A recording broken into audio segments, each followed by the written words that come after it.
trying to find a better way to position this thing. Okay. Good evening, good evening, good evening. Welcome. It's another time, another moment. Yes. Oh, okay. Good evening to you. Yes, I can see you. Right. Uh, Kareem, I can't see the other name.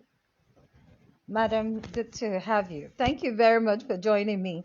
It's been a while, I'd been on Let's Talk with Ladygwen. I hope you can hear me. Please kindly do me this favor. If you can hear me, just let me know in the chats box in the comment section and let me know if you can hear me. It's a little bit dark, okay?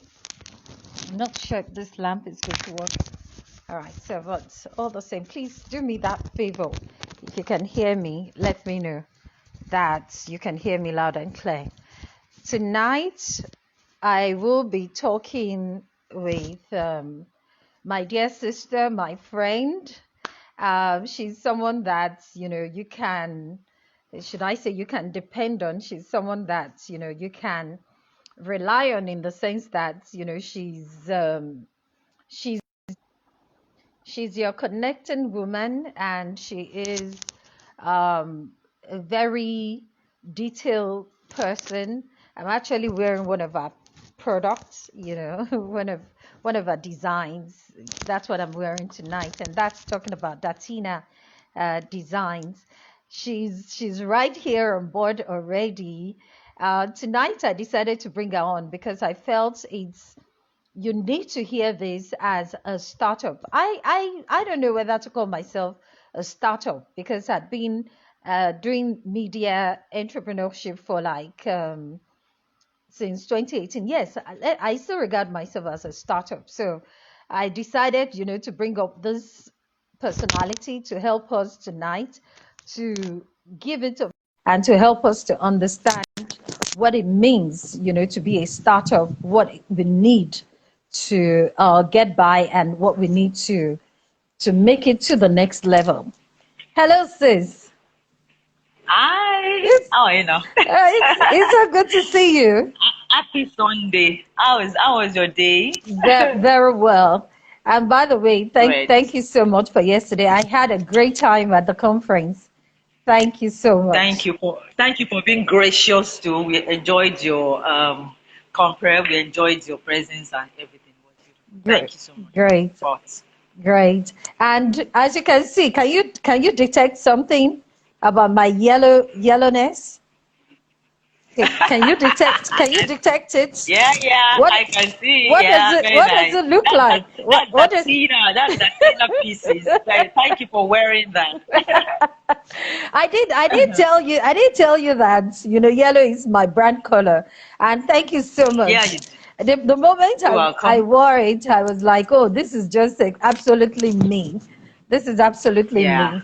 Okay, so let's get into the conversation tonight. I've been saying that for people who are just starting, you have been into entrepreneurship for over 20 years. I think over 27 years to be precise. Now, this year will be 28 years precisely. Great. We've been slugging it 28 years. Yeah. Oh, someone said I wore the orange. Can you imagine? I wore the orange today. Datina is going, moving. That's great.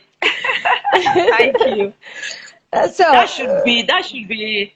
I did judge. Somebody bought one yesterday also, so I'm not sure. Wow. Somebody bought the orange. Yeah. Wow, fantastic. Okay, so you've rightly even said it now that 28 years, of being an entrepreneur. And I know that sometimes, life forces us to get into the world of entrepreneurship. Sometimes we desire to be into entrepreneurship, and I'm wondering, as a startup, someone was just beginning, what are those things that people need to know so that they don't make the mistakes that probably you made, and you can help us to avoid to make because of the good lessons you've learned? So let's start from there. Okay, so I have a lot of things listed here. Fantastic. Because I would like to touch each one because they are very, very important. I call it the 12 acts for startups, and I'm going to, a book is coming out in that direction. Hallelujah. And I believe it will be like, and it will be a handbook for those who are starting out, at least to be sure that these are the things that you cannot just do without having or doing if you are going to start any business as an entrepreneur. So I'm going to start with core values because it's very, very important for any business. Having a good, the right core values and understanding your values and what you actually stand for as a business owner. And that is what answers to your why you are starting the business in the first place. So every entrepreneur that is going into a business, that is starting a business or starting whatever initiative, even if it's an NGO, you must be clear about your why. Why are you doing this? It's not because, everybody is sowing in the market, everybody is, fashion is the new thing that is, happening now. You just jump into it. Entertainment is the new, thing that is happening now. You just join into it. You have to be clear. Why am I going into this field that I'm going into? And what are the problems I'm going there to solve? Because there are other people already in that field that are doing some things in that area that you want to enter into. So, but for you to stand out and be different and be able to, create a niche for yourself, that means you must understand your why. Why am I entering to this field? What problem am I going there to solve? Because if you are entering to the field and you are just going there to just go and join all the people that are already there, you just become a number. You are not going to make any difference. So your core value is important. What problems do I want to solve? In the industry that you are in, there are a lot of problems in that industry. It's not everybody that needs to be on the machine, for instance, as a fashion designer to sew. Your own might just be that you want to take charge of the marketing side. Some people that are producing and they're looking for the market, they can't find the market. Why can't some of us be into manufacturing? Why some of us face the marketing side? Okay, let me face the marketing. You produce, I market. Why must all of us be at the point of manufacturing? When we are all manufacturing, please, who is going to now solve the problem of distribution and find market for us? Because a lot of us are manufacturing now, and we're having issues with access to market. So who are the people that will solve that problem when all of us are on the machine and we all want to be tailors and we all want to? So we all need to find a niche, and when we find it, that means you are solving a particular problem. So what are your core values? What are those things you stand for in that industry you want to enter into? What problem have you been able to identify that this is a problem in my industry? For instance, if in the fashion industry you could decide, I'm going to be using fashion as a case study because that's my field and it's easier for me to relate with that. So if you, for instance, say you are into training in the fashion industry, and I notice a lot of people are training now and they are not up to task.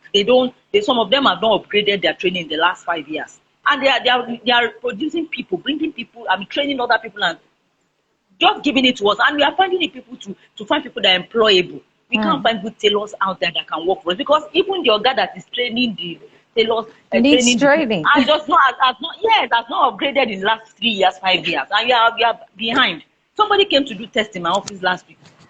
She said she has been training for 6 years. She's working tailoring for 6. I was so excited that finally somebody that is a guru, 6 years, will be able to work. We have been looking for good tailor. When she came, she was still using a technique that we have been using like 10 years ago. I said, no, that cannot be possible. I just told her, sisters, you need to go and upgrade. You can't compete, you can't work anywhere. In the new fashion houses now, you can't even work because you don't know anything. She was just looking at that 6 years and you are still at the training you had 10 years ago. I cannot believe it. So, and that's what's happening. So if you are coming into industry, that will be my own way of solving the problem. So my focus now is on teaching the teachers. Let's train the trainers so that they can give us good people that we can work with. So those are problems. So my value is to solve that problem of good education, of getting people to learn properly, to be able to be useful to the industry. So all of us must find our core values. What are those things that are core to you? What do you want to solve? Then don't come and join the bandwagon and then they give you something to do. You won't deliver on time. No excellent service.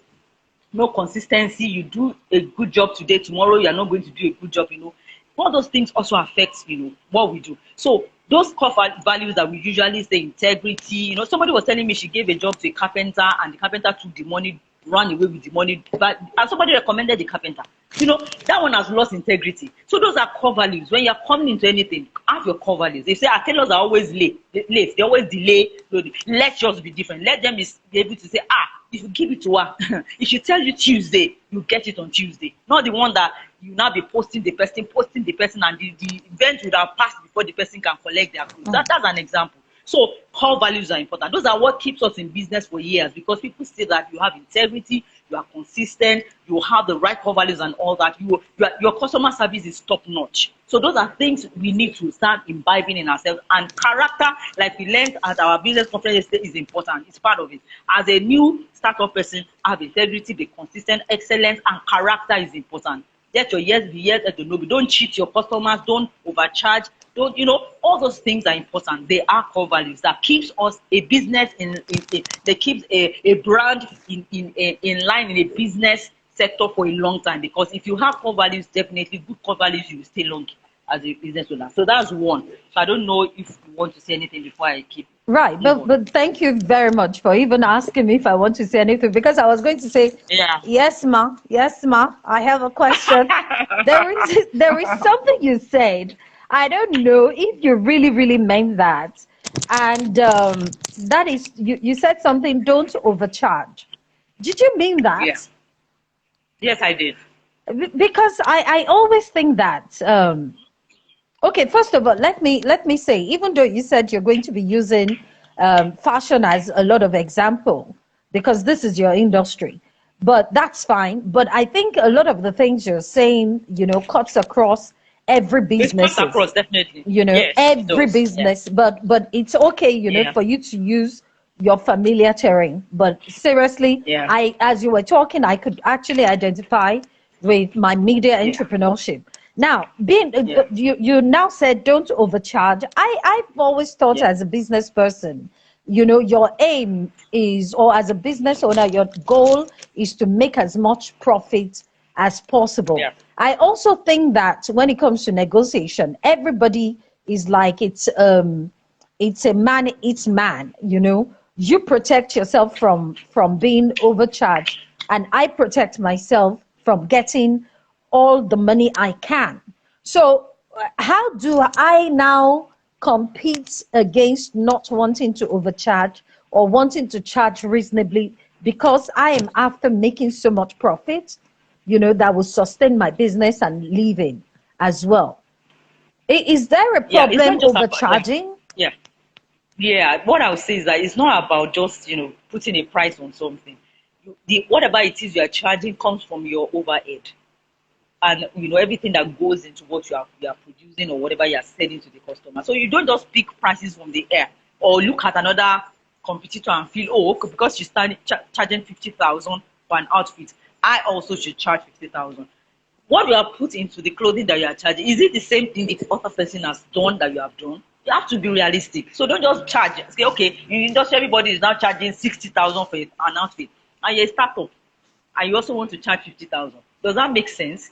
It doesn't make sense. So because the overhead of the other person is not yours. Somebody that is using a diesel generator that's running all day, and you are using I better pass my neighbor. Please, how does the two correlate together? Please tell me. So we are in different stages at different points, and whatever it is you're also invest in what you are doing is what you advice on what you should charge. Whatever you spend after you check your labor, your raw materials, your overhead, the lights, everything that you have used, all the things you use to make the complete whatever product it is you are giving the customer. So that is what should give you an idea of what you should charge. Don't just pick numbers from the air. Because when people say, your clothes are too expensive, I say, should I bring a buyer and break it down for you? So how I came by this price. We don't just come by prices. We sit down, we make, we look at this is how much you spend on light, on labor, on this. When we've done all that, then we know that, okay, this is the margin that we're going to put for profit. Not the one that we just charge anyhow, say because, some people look at customers to charge also. When you say, this customer is rich, she'll be able to pay more, you just charge them. And I think that's where lack of integrity comes in. Let your prices be level. That's what I'm trying to say. Don't just charge people out of the blues. Don't say because Madam so is rich, you just change your pricing anyhow. we don't do that in my own company. It is stable. Whether you come, you are younger or you are, I just tell you, this is how much. Then if the person cannot afford what I'm doing, that means the person is not in the, she's not a target. She's not my target audience. They are not my customer. So there's no need for me to be bringing down the price, bringing it up, bringing it down. There's no need. There's a stable price. So if I tell you the price and you can't afford it, I could give you a discount, a little discount, which will also cut across whether you're a big customer or you're a small customer. It doesn't matter. So, but the point is, I will not be taking the prices up and down because madam is rich. The other one is cannot afford. No, we don't do that. So if you cannot afford my price, that means you are not my customer. There's no fight over that. So you can go for, and we could do, now we also have some lines for that. We create some lines that are cheaper. Maybe that cheaper materials, cheaper things that we use. They are not bad, they are not low quality, but they are cheaper. We bring it down. Simple things that we can produce that people can buy at it. We also have the line for that, for the mass market. So if you cannot do the luxury, then you go for the mass market. So that one is there. But the prices should not be varying. So that's what I meant by don't just be overcharging and look at the customer and say, you can pay 50K, just charge her. The other one can pay 15,000. Just for the same thing, you just charge 15K. Is wrong. So you make your prices stable and then be able to engage the customer as they come. So no deviation. That's what shows that you have integrity as a business owner. Right, fantastic. Because I think I've just learned another thing. Because pardon me, I'm trying to. NEPA just did me something wonderful now, so I'm trying to like. It's everywhere.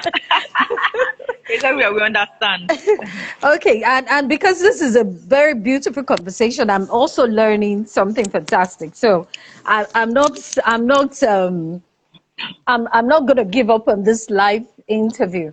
Now, I've just learned another thing you just said about you're not going to say because the client is rich or the client is looking like they want change the price. Yes, because I had been told about customer profiling. For instance, when you profile a customer, I get confused as to how to profile and charge my clients. Sometimes, for instance, I get to do a documentary for maybe someone who is living at maybe in Ibadan. And I feel, or maybe I do an MC job for someone who is living in Ibadan, and I feel, okay, this one, they can afford to do maybe 150 or 200. And I come to Lagos and I say, this one, they live in Lekki, they are coming from Miami or something, and they can afford to pay 350 for the same job, maybe the two of them in Lagos, all right? Not that I'm going to be traveling or anything or lodging in an hotel or something. So now, that still goes on to say, look, even if you're going to profile your client, you still need to be reasonable, right? Yeah. Okay. Yeah. Okay. And let be clear about your target audience. That where the people have issue is mixing of different target audience. That's where when you have different target audience, you are not really clear about who you are servicing. Then you have issues. Then you have to be going up and down. But if you are clear about your target audience, that these are my audience and the people I want to service, be clear. That's why when you are starting a big business, you're a startup, you must be clear. Who are the people you want to service? Be clear. What is their level? Are they low income earners? Are they mid income earners? Are they high end income earners? So when you are sure, then it will also give you an idea of what their purchasing power is. That's what they call purchasing power. So if you are servicing the low end income earners and you are now charging high, you will have problems. You will be complaining. Nobody is coming. Because you are targeting the wrong audience. So if you want to do low income, then you know that your price must come down to their level. So if you are doing mid, you know that okay, that's okay. Then you have high earners, then you know that. So where we have issues as entrepreneurs because we are just mixing all target audience together. We are not clear. So for me, they will say, your clothes are too expensive. If they are too expensive, it simply means you are not in my target audience. There's no fight. You don't have to buy. The people that can afford it, immediately they say, wow, this is beautiful. They're not thinking about the price. What they're just thinking about how this fits them and they are good to go.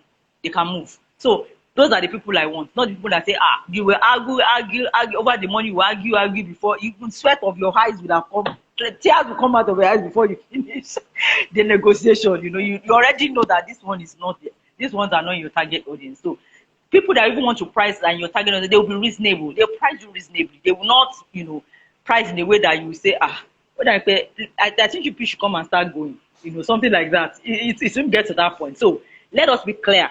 For every entrepreneur that is entering the market, you must be sure about who do you want to service. That is where it's also under core values. Who are the people? Be sure of your target audience. Once you are sure, you won't have less issues.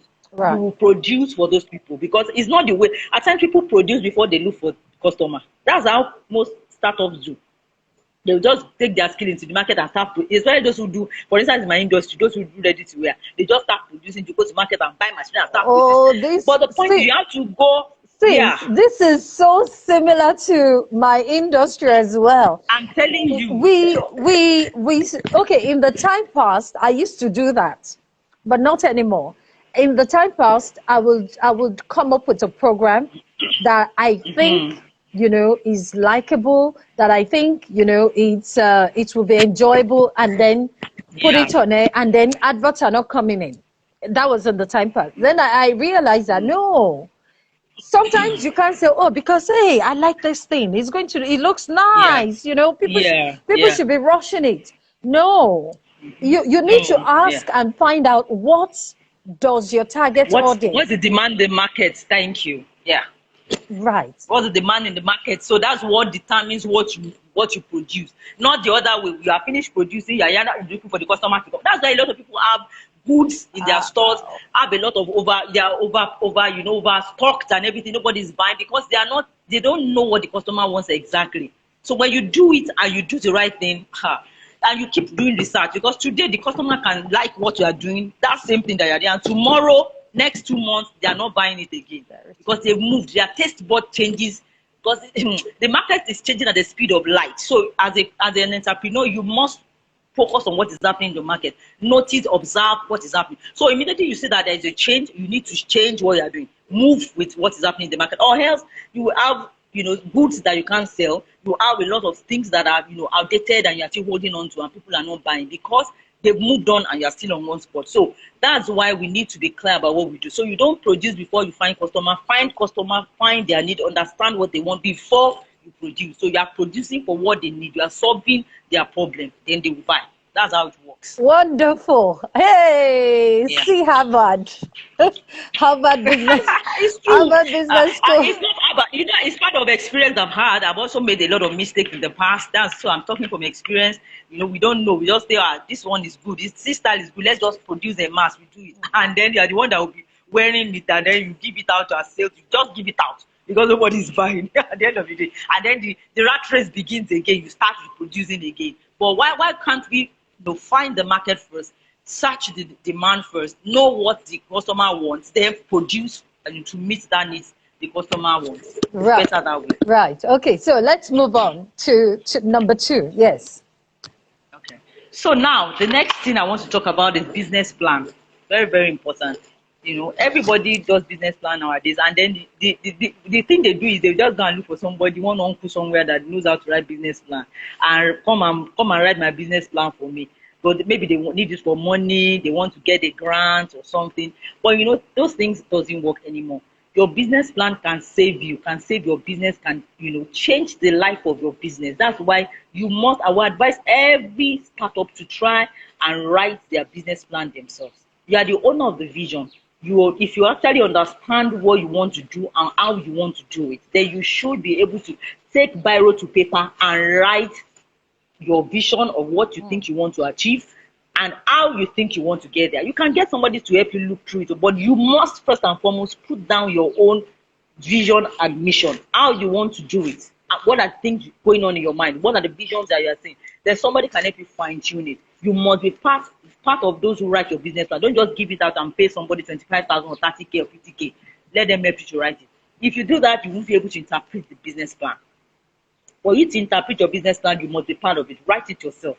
The words are things that we can write ourselves. The place you might need help is the financials. You might not be good with numbers, and you need to get a professional to help you, put the financial in the proper perspective. But the word part of your business plan should be written by you. So the best thing you can do is download a template, look for somebody that's written one that you can get an example from, and then you follow the format to write your own. Write it yourself. it has saved me because during COVID, I had to go back to my business plan when all businesses shut down. People were not going to parties. Nobody was wearing one day. Nobody was wearing ready to wear. Nobody was sewing. Everybody was at home. We're locked down.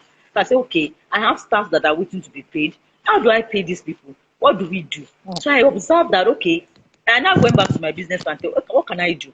And I discovered that under my business plan, there is a line there that I've not even tried at all, which is the medical line. Because I do my business model is divided into two. I do B2C, that is business to one-on-one customers, and I do B2B, that is business to companies, big companies that are corporate organizations and all that, like schools, medical institutions, hospitals, So I just, okay, now that COVID is there, everybody is looking for this PPE stuff to wear. And under my business plan, there is a place that I wrote that I would like to, those are you have short-term goals and long-term goals. My long-term goals, okay, I would still like to go into medical line production of maybe nurses uniforms, doctors scrubs and things like that. I already do lab coats, so I said, okay, let us look into this PPE that they are wearing now. At least they are importing it, and China wasn't really, everything was slow. Everything was shut down. Even importation was slow. There wasn't. So I said, okay, I think we can produce this thing locally. And we went to the market, our local market in Ibadan. Yeah, I researched online the type of fabric they use for that PPE, and I found it. When I found one, I just told the woman, give me one, and I took it to my office. I created my own PPE, and I just got a model to wear it, and I put it on IG. Come and see people calling me from everywhere in states in Nigeria. Northeast, everybody, can you do 10,000 pieces? Can you produce? I said, I've not done this type of production before. It was too much for me. The calls were crazy. And we were working back to back during COVID, my sister. So, what helped me to get to that point was that business plan. Because I went back there to look at what I've written, what are my long-term goals. Now I'm already, because of COVID, everything shut down. So where do I go? This business must not die. What can I do? So that gave me an idea, and we launched it. And I've never made that type of money before. My account was just being down, but just a lot was just coming in because we were, producing what was needed at that point. People needed it in all the states. We were using DHL to take it to other states and all that. It was an experience I've never had. So that's why I always tell people, anything you write in that business plan can save you, can save your life, can save your future. Don't just write your plan in here. And you don't start any business without having a plan. If you don't plan, then you are planned to fail. If you don't have any plan for any business and you enter into because you just have a skill, just go and buy a machine and start producing, you are ready to fail because you are going to waste money and you are going to fail and close down that business. So there must be a plan. That's why. So a business plan is not just for looking for grants. It's not just for looking for money and investors. It is for you to have a plan for the business, how you want to navigate the business journey, how you want to take the business on a journey. So you must have a plan for your business. So I want everybody to change that mindset today that and just go and give somebody your plan to write. You must be in the middle of your business. You are the one that wants to start it. What do you see? What are you seeing? Where do you want to take the business in the next 5 years, in the next 10 years? Where do you want the business to go? So those are the questions you answer.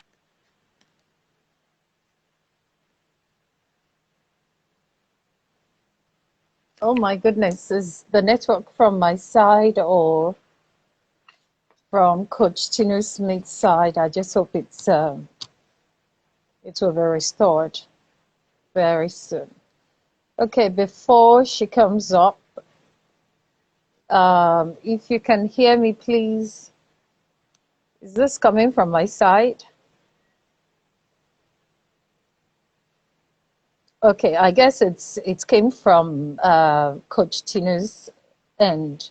Okay, from her side, fantastic. Okay, so while I'm waiting for her to come back, all right, she made mention of the following since we started talking, all right, she's actually coming back. She made mention of you having core value, and she did say that, having the right core values and, helps you to set your business right. She also went on to say, be clear about your why and your what problem do you want to solve, why are you in the business, and all of that. So that's one of the points she made mention of. Okay, so welcome back. Please go ahead. You were talking about business plans and how it navigates your business for the future. Yeah, so business plan should not just be written anyhow. You should take your time to write it out properly, looking at your your objectives, your goals, and how you want to get there. So you write your short-term goals, your mid-term goals, and your long-term goals. Your business plan should capture all that. So that the business is growing, is evolving. And I'm telling you, you can't have one business plan for like 10 years. It's not possible, except the business is not growing. So once the business is growing and evolving, the business plan also evolves. You have to change. I think I've written like maybe like 6 or like 7 since I started my business. So it keeps changing as the business is growing. You have to change, you have to keep evolving, changing the plan, because as growth is coming, you have to absorb the growth, you have to repackage for the growth, reinvent yourself and make sure that you are ready for the growth. So if you are not changing your business, you've not changed your business plan in the last 4 or 5 years, that means you have not grown. You have not left one spot and the business is not growing. But if you are growing, then your business plan too must change, accommodate the growth plan. Very, very important. Right. Okay. I got that. I got that. So number 3. Yeah. So number 3 is structure. Number 3 is structure. So structuring your business is key and is very, very important. If you have a business, you don't have any structure for it, you can't grow. It's structure that actually causes people to grow, businesses to grow. So for instance, let me make an example. If you have a baby and you're feeding the baby balanced diet, giving baby, the baby will start with breast milk. From there, start soft food. From there, start, that's how your business also is. So when you start your business, you are feeding it all the things it needs to do. It will grow. It will go. And what that balance idea you feed your business is structure. I remember when I started, I didn't have structure. 10 years out of it, I was just marching on one spot because I'm going in circles, because I didn't have any structure. I didn't have any, there was no plan, no operational plan for my business. That's what they call operational manual. How we do things in the business. How the culture of the business, how we conduct ourselves, how the staff conduct themselves, all the things that we do in the business. Customer service, how do we attend to our customers? There must be something that will guide the business. The people just walk into your business every day, no signing in, no signing out. People can just come late anyhow. They can leave when they like, come in when they like, eat anywhere they like in the office space. Those things are tiny, but they are important. But at times you went to a place and they are quickly packing the bag and the chair and everything, because everything is everywhere. Nothing is organized. So structure is organization of the business. How do you pay your salaries? When do they collect? When do your staff collect salary? All these things must be put into place. Those are structures. How do you do your financial? There's financial structure. There's structure for staffing. There's structure. Different aspects of the business must be structured. There must be a way. All those corporate organizations, if you go there, even big managers, they still clock in and clock out, because they want to know how many times they come into it. Nobody just walks in and walk out of a business. So those are things we need to put into place. How do you spend your money? How does money go in and come out of the business? Are you taking records? All those things are structured. You have to put them in. So if you don't put proper structure in your business, you'll just be doing it. Money might even be coming into that business. You can't capture it because there's no structure. If you don't know how to save money, it will take me to my next point, which is financial management. That's part of structure. Those are things you need to put. Business management, structure is business management. So you have to learn how to manage the business itself. There's a place for your skill. You learn a trade, you know how to, for instance, a tailor, you know how to sew. But it doesn't make you a good manager. You can sew, you have the skill, you are even very good, you are exceptional. But you might struggle with your business because you do not have, training as a manager. You don't have to manage a business. You don't know the business side of your skill, which is important. So that's where structure comes in. You are able to put proper perspective. So when people come into your business and they are working for you or working with you, they understand that this is how we work here. This is how we roll here. There is a rule for everything. They know this is how we manage. There is a saying that says you cannot manage what you cannot measure. Structure is measure, ability to measure. You're able to measure. I was telling somebody something that if you go to all these eateries to go and eat, you find out that if you go there, their food tastes the same way. Rice does not change. You can't go there tomorrow to Mr. Big anywhere and then eat their rice and it's giving you another taste from what you had yesterday. There is a particular taste because there's a recipe that they follow. If they want to put salt, there is a measurement. If they want to put anything, there is a measurement.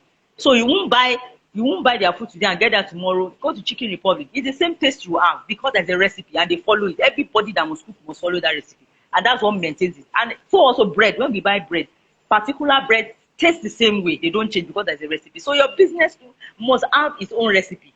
How do you want all the things in the business to be done?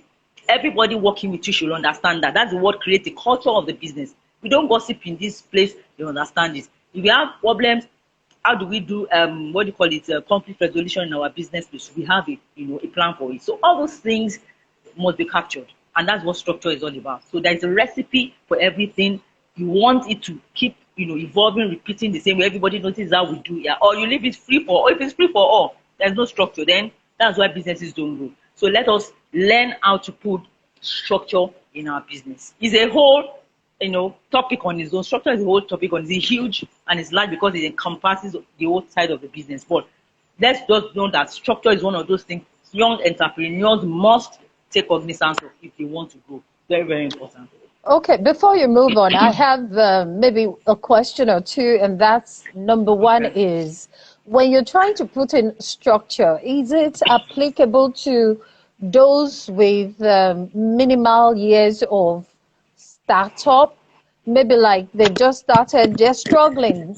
They've just started maybe within a year, 2 years. That's like a rough time. That is number one. We'll put in, would you say that's like too early to start figuring out where they stand in terms of putting structure into their business? That's my number one question. Number two, for you to be able to put in structure, all of these things you've mentioned, from conduct, operational structure, financial, all of these things, they seem to be enormous. Do you need a sort of maybe a consultant, an expert, to help you to drop all of these things and put them into place? Now, it's not a matter of whether you are starting a business or you have been there for 5 years. There is a way you need to do your business, and that is when you are starting out the business. Even if you are the only one, start writing out your operational manual. It's not about, because you are going to grow, except you are not planning to grow. So even if you have one staff, let there be something that will guide that one staff. That's what we are talking about. Let there be guidance for that one staff, so that when you are growing into 2, into 3 staffs, into 4 staffs, you have something that is guiding them. They already know that this is how we do air. This is how this business is run. This is how we manage our customer. This is how we. So when you are not there, they will manage the customer the same way they've seen you do it. There is a way we do air. There is a culture for us when we are addressing our customers. They are not rude to customers. So it's you that will put the guide down so that everybody can follow. So you cannot say whether it's so you are growing into it. So we are not saying you should start from the top and start doing big things and all that, but you start small. You are a startup, so you start small. There is a law, there is a principle that guides financial management. You make money, you save it first before you start spending it. It's a tough one. You can say you are struggling, but for a business that wants to grow, they taught us even if it's 1,000 naira that you make, it must go into your account first before you start spending. Why? Because if you are told to tell us your turnover at the end of each month or quarter or year, and you cannot tell us, then you are not in business. You are just doing hobby. You are doing hobby. If I ask you in 1 month, how much did you make this month? You cannot tell me precisely, and you are scratching your head. That shows me that you are not in business. You are just joking. So as a business owner, you must be able to answer me. If I say, how much did you make this month? But you can't answer that question except you are actually saving and taking records. If you don't have financial records, you can't answer that question. So it's not a matter of big madam or small madam or starting small. It's a principle. It's a business principle that everybody should follow. Whether you are starting small or you are big, it's that same principle. It's that spirit of excellence that we are talking about. You make money, put it in the bank. That's why people, when they want to travel out, they can't travel, because they will tell you, go and bring your bank statement. There is nothing there. It is zero. So they say this one, if they give her time, she will run away. She will run away. Don't give her anything. She will run away. Sure, you understand what I'm saying? So it's a principle that everybody should follow. So if you are looking at growth eventually, because you are talking about startups, you are looking at growth eventually, you are looking at enlargement eventually. So start the habit of excellent people, habit of people that are expecting growth. Start doing it. You might not do it in a big way, but start in your own small way to start taking your records financially. Start, creating a culture of how you want your customer service to go. There's something they call business model canvas. In that place, you already created your value proposition and all that problem you want to solve. How do I want to solve it? You write, we create structure around all those things. That these are the things we want to solve here. These are the problems we are solving in this company. However small, even if it's one staff, let the one staff understand that this is why we are here and this is what we are here to do. So yeah, those are little things. So it's not a matter of somebody is a big business or not. It cuts across everybody, whether you're a small business or big business. It might just be that you might do it in a bigger way. That's all. If you're a bigger company, as big as you are, the growth level is, you also work in that dimension. But as a small business owner that we are addressing today, you must start with a structure. Let everybody that's working for you, even one or two staff, understand how this business runs. So that when madam steps out of the office, they must say, we are not working here again. Madam is out. So madam, the customer will now sit down and be waiting for madam to come. They can't attend to customer. They don't know what to do. So they are waiting. After a while, when our madam carries her bag, I'm going. Since your madam is not here, we'll come back. That's how business will be going. But if you have trained your staff, they know what to do.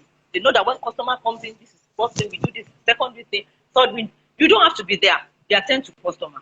When I'm not there now, I don't even have to be there. My manager has finished everything. Even when I'm there, I still call her and say, oh yeah, go and attend to them, because she's just fantastic. She knows what we do. She knows the drills. She knows how we do it. She knows even customers will ask for her that, where is the manager? Please call manager for me. They will see me there, they speak calling manager, because they have already created the structure. I don't have to be in the middle of it. So until your business cannot run without you, then you are not running a business. You are still doing even if you are the only one, you understand that you are starting. You have a staff yet and all that. But even at that, put a structure down, so that if there is a structure that you have put in place, when people start joining you, you will not start correcting things that are wrong. They already know it as they are coming in. You are telling them, this is how we are doing it. This is our culture here. This is how we do this. This is how we attend to customers. This is how we take things from customer and log it. People don't log clothes like tailors. They don't log clothes. They just carry everybody's clothes. That's why they are not. They're saying, please cut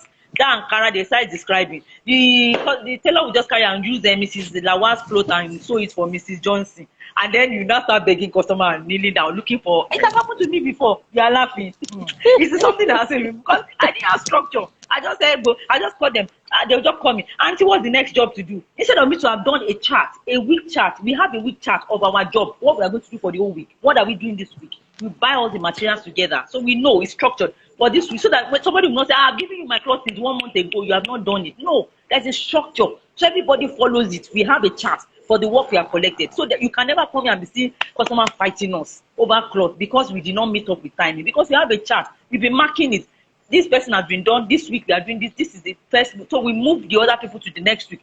So I might tell you when you come in, you can say your job will stay for 2 weeks here because you have other customers to service that came before you. So don't just be collecting everything. I'm promising them that you get it in 3 days. Collecting everybody, then when customer comes, you start running elter scatter. You go and hide it. I know people that used to hide inside cupboard. I've had it. Yes, they go and run inside toilets because there's no structure. They bite more than they can chew. So there's no structure in their business. There's nothing. So they just do business anyhow. They just take everything out. Then they will be overwhelmed. So let's put things in proper perspective. Businesses should not wait for us and say, madam is not here, we cannot attend to you. It is ridiculous. You have to have structure. People should be able to run the business without you.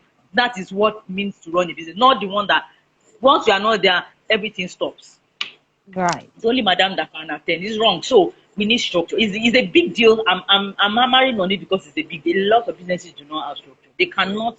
Madam is the center of everything. It cannot run without her. She can't travel. She can't go anywhere. If she goes, everything is standstill. They can't walk. So those are the issues. Yeah. And I think that brings me to not just what we are talking about here, to say just in businesses. I think a lot of organizations in Nigeria, no matter how big they are, even churches, you see that once the leader dies or the founder dies, everything collapses. Everything collapses. And you also see that if the arrowhead is not available, if the GM of a place is not, maybe your radio station is not available, nothing is going to happen. If the chairman is not available, or if the governor of a state is not available, everything becomes grounded. So, and that is what you're saying, that in Nigeria, we need to start working on our structural value or putting structure in place. And this It's is very very, very important. important. It's almost like saying that if mommy is not at home, then Yeah, everything collapses. everything collapses. If daddy is Yeah. not at home, everybody is useless. Nobody Oh, will so feed. yeah. You know, Yes. NEPA bills will Yeah. not be paid. And this is Yes. a very, very wrong culture. All right. Yeah. I really, it's seriously, the way you're talking about it, it's relatable and it's highly understandable. Now, let's move on to Yeah. number 4. You know what? If we can't finish, because We I can do wanted a part us, two. Yeah. We fantastic. can do a part two. Yeah. Now, for you. I just love you. We can do a part two. Yeah. Because Ex I'm sure we can't finish this, but we can do a part two. we Yeah. can't because the way you're putting it, I really want us to I'm understanding it even Don't rush better. it. Yeah. Yes, Yeah. yes, and I'm understanding it better as well, and I hope this will really, really help someone else, as I mean, other than myself. So number 4. Yeah. So I'm going to talk about brand positioning. Very, very important. So Right. a startup must work towards making sure that your brand is well positioned in the mind of the customer. So at times we think that, oh, because I've opened my business and I've opened a beautiful space and I'm producing something, everything should just go smoothly. But the problem we have is that it's the customer that decides your fate. It's the Hmm. customer that, if you like, call yourself, I am the number one best tailor in the whole of your Southwest. Call yourself anything you want to call yourself. It's the customer that determines who you are. Because it's how you present yourself, then how it resonates with in the mind of your customer is what will determine your positioning in the market space. So perception is everything. Reality is nothing now. I hope we all know. Perception is the way people perceive what you are doing is their reality about your business. So if you like, do your reality and let everything just be looking gorgeous and beautiful and everything. But if in the mind of the customer, it is not matching up with what they are perceiving, your brand cannot be.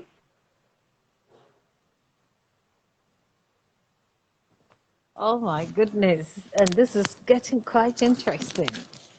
I like this number 4.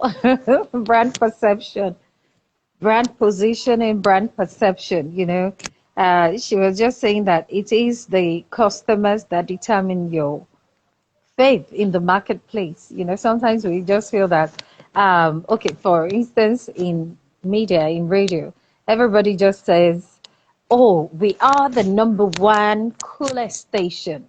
We are the number one music station. Who is saying that? We are the number one music or news station. We are the best sports station. Who said it? By what yardstick? Or if you are the best, maybe fashion designer in your industry, who says it? So I love that. I Ah, love that number 4. Welcome back. yeah. Go ahead. I love that number 4, Brad. So you now say, I I was am the just best something something. sorry. I was just saying to corroborate with you. Mhm. In media, in whether in radio, whether in TV, every station always have their slogan. Like, Yeah. we are the coolest station. We are the number Yeah. one music station. We are the number one Yeah. news and sports station. Now, as you just said that, it's like, who has been lying to us? By You by know, what yardstick are we using? you know, you are free to call yourself anything.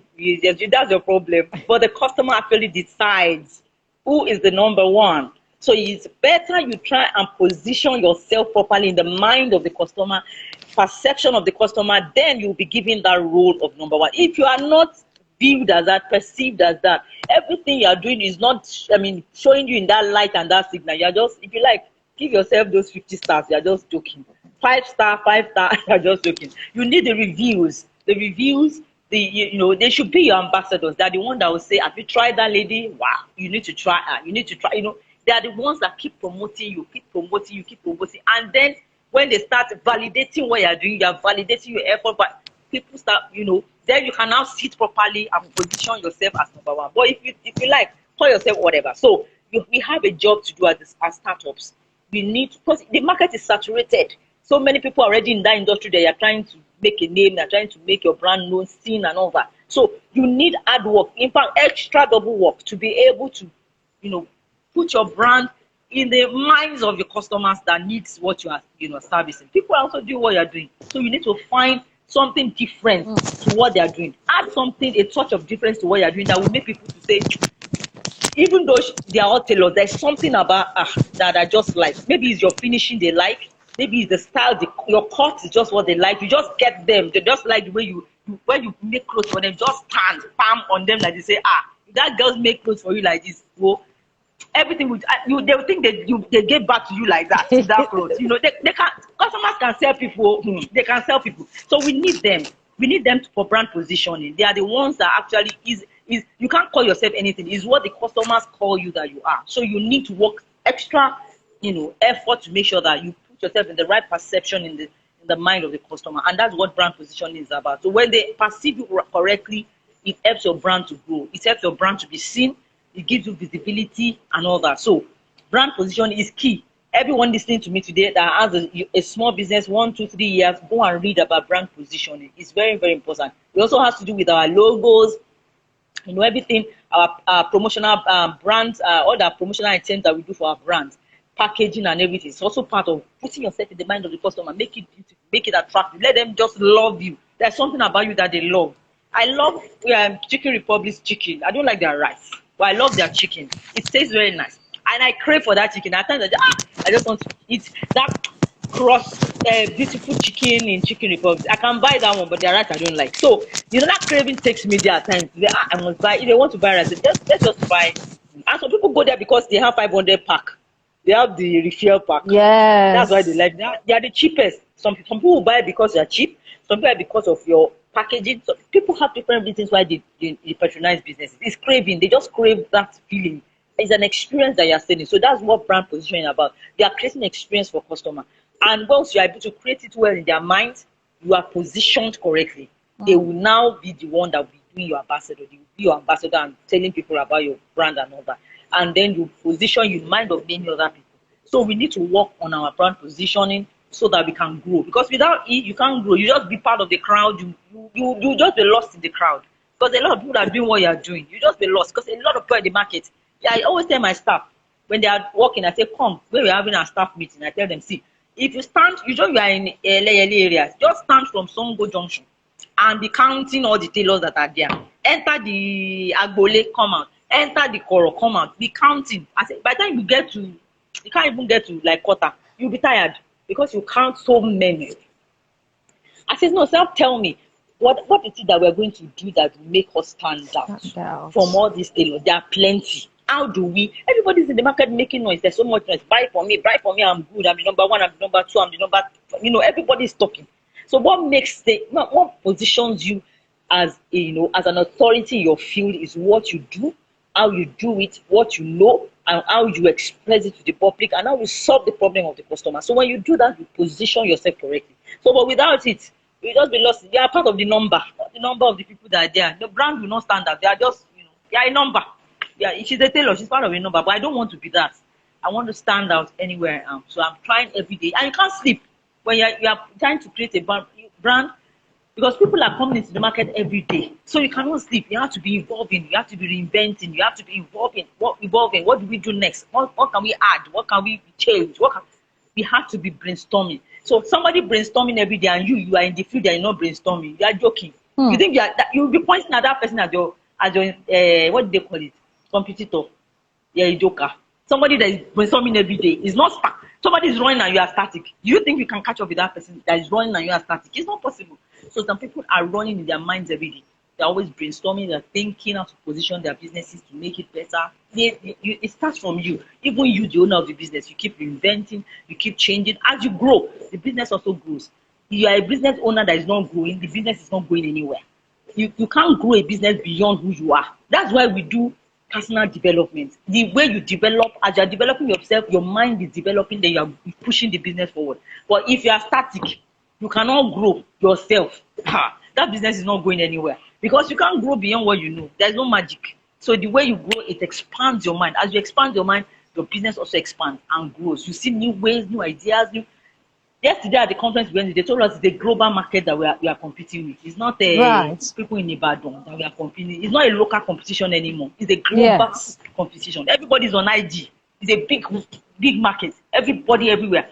I told them when I was speaking yesterday that Ankara that we are doing Afrocentric. A woman did New York Fashion Week this year, early this year, and showcased Ankara from beginning to the end, all aligned. Please, is that not my competitor? That's my competitor. She's on New York market. She's on New York Fashion Week. She brought Ankara, the whole line, mixed with the jean, mixed with the corduroy, mixed with the silk. Please tell me, she's competing with me because I'm exporting outside Nigeria, going to the US. I'm going to be competing with those people. So it's a global market. So if you are thinking that you are still competing in Ibadan, you are still competing in one little small, you are joking because you will not even be seen.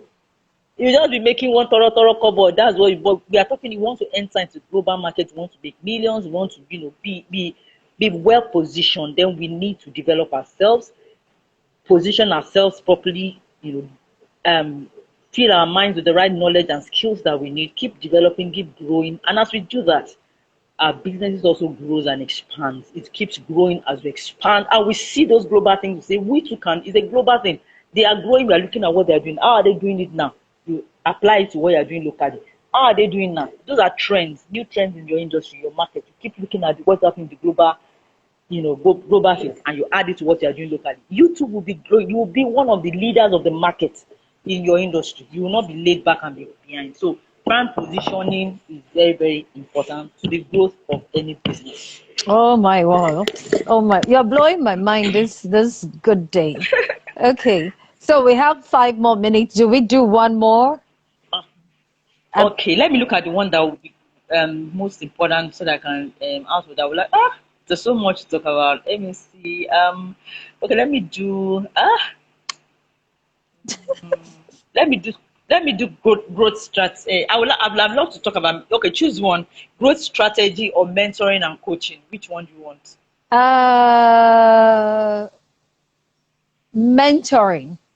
Mentoring. But you think it's very important. we have a deal that you're coming back. Definitely, I'm in for it. We must finish the other parts. Right. Very, very. They Right. are all key important points. Yeah. Right. So let's do mentoring and coaching for now. So for me, for a business starter, in fact, if I'm going to recommend anything to anybody starting any business, you must have a mentor and you must have a coach. The two are different. Mentoring is based upon relationship, it's a relationship thing, and it can be long termed and long term. Coaching is a short thing. If you have any area where you are weak, you can get a coach in that area. For instance, let's say I have issues with financial management, I can get a coach in that area that can coach me in the next 6 weeks, take me through how to, or marketing. I have a issue in the area of marketing. I can get a marketing coach, leadership coach. There's so many things like that. So those are short-term stuff, and most times you pay for that. It's not free. It's not mentoring. Is most times free. People don't pay for, but coaches have sessions with you, and you pay for their services. And it's short. It could be 6 weeks, it could be 2 weeks coaching on whatever it is you have weakness about. And by the time you are finishing, you'll be able to see the result that this is what I gained from there. You have moved from level A to B. But besides, that's what coaching is about. So we need both in our lives, and mentoring and coaching very well. For me, it has helped me so much. At every strategic growth in my business, I have had mentors, people that have been ahead of me, that are doing fantastic things in their industry. And some of them are not even tailors. They are in other industries, but like we said, it cuts across, like you said, it cuts across. It's a principle, business principle. So whether you're a tailor, whether you're a mechanic, whether you're whatever, it cuts across everything. They are business principles that you cannot bend or change, that we all have to follow. So I have mentors that have been in the business a while. Some are in, they can be in, even in tech industry, that are not even in my fashion industry and all that. But they mentor me. I share my, I've seen their growth. They teach me business principles. They've done things. I've run through things through them. They show me the way. There are opportunities to share with me. But that's what mentors do. They hold your hand. They help you to cross all those things that you think you can't do. They encourage you. They make you see that you can do them. They share their story with you. So you see the possibilities of what they've achieved, and you know that if they can, then you can also achieve it. So that's what mentors do for us. So every business owner should have a mentor.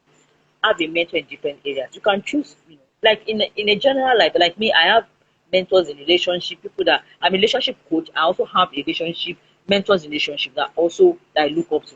In my business, I have a business mentor for different aspects of my business.